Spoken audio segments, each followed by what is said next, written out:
Il y a une histoire dans la Bible. C'est celle de l'entrée par la porte étroite. Oh my God. Okay. This way.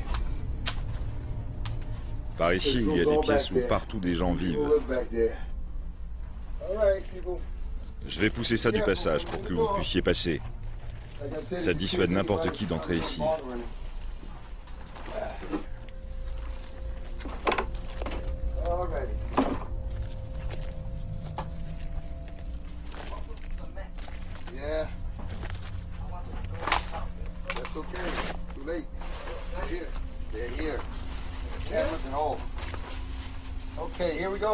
Vous rentrez par la porte chez Johnny.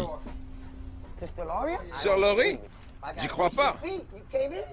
Je dois vous baiser les pieds, vous êtes venu jusqu'ici. Je l'appelle ma mère, ma marraine. Je peux pas y croire. C'est comme quand on récite le gospel à l'église. Il y a des bougies des deux côtés. C'est la chambre. C'est la chambre de Johnny Five. C'est un très bon ami. Par ici, c'est son salon. C'est le salon où il mange et cuisine.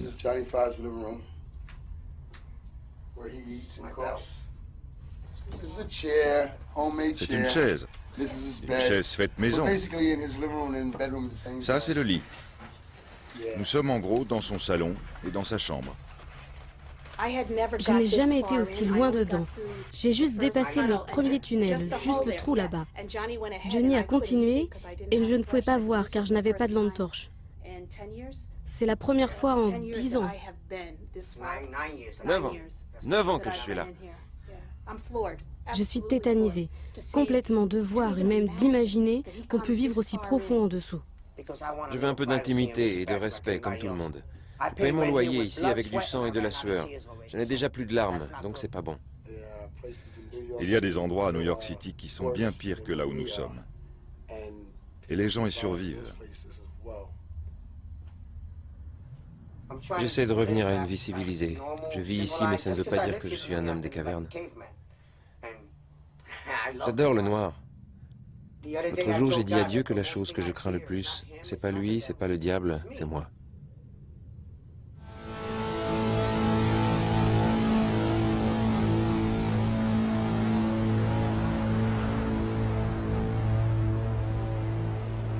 En 1973, avec des vétérans du Vietnam, commence le peuplement du ventre de la ville. Démobilisés, isolés, laissés pour compte, ils s'installent à Manhattan sous le parc de Riverside, dans un vaste tunnel le long de l'Hudson, sur 5 km, de la 125e à la 72e rue. Dans les années 1990-1995, on estime à plus de 5000 le nombre de personnes vivant ainsi dans les viscères du Riverside, sous les gares de Grand Central de Penn Station, dans les boyaux du Hell's Kitchen ou du Bronx. Il y a même des familles, il y a même des enfants. Ceux d'en haut et ceux d'en bas cohabitent jusqu'au 25 février 1993. Ce jour-là, une bombe explose dans un parking du Trade Center. Il y a 6 morts et plus de 1000 blessés. L'attentat, revendiqué par des islamistes, porte Rudolph Giuliani à la mairie de New York. Partisan de la tolérance zéro envers la criminalité, il déclare alors la guerre aux habitants des tunnels. Descente policière, arrestation. On les accuse de crimes de qualité de vie.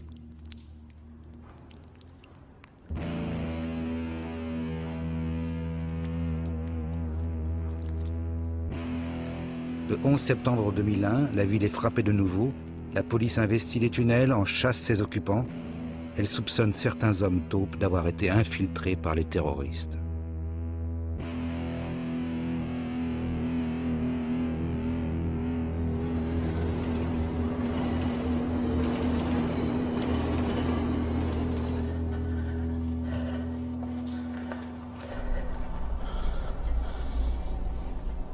Un homme est le témoin de tous ces événements. Freedom. Il ne vit pas dans le tunnel de Riverside, mais peint depuis 30 ans de gigantesques fresques murales qui expriment l'histoire et les rêves du peuple des ténèbres.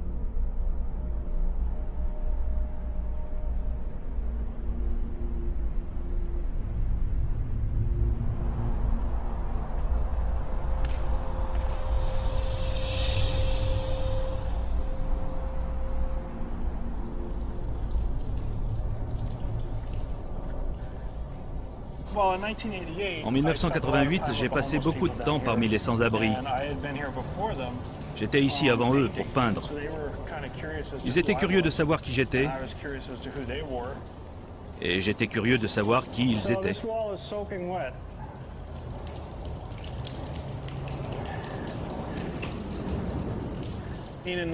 En 1995, il y avait un feu de camp, ici en bas. Il y avait des milliers de gens qui vivaient dans les tunnels. Il n'y en a plus autant maintenant, à cause des événements du 11 septembre.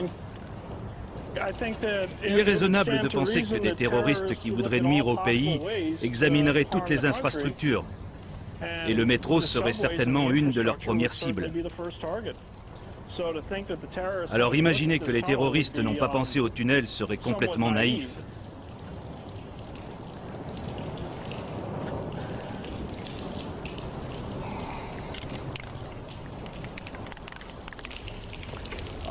C'est la peinture de Goya, appelée le 3 mai. Elle montre les forces napoléoniennes qui arrivent.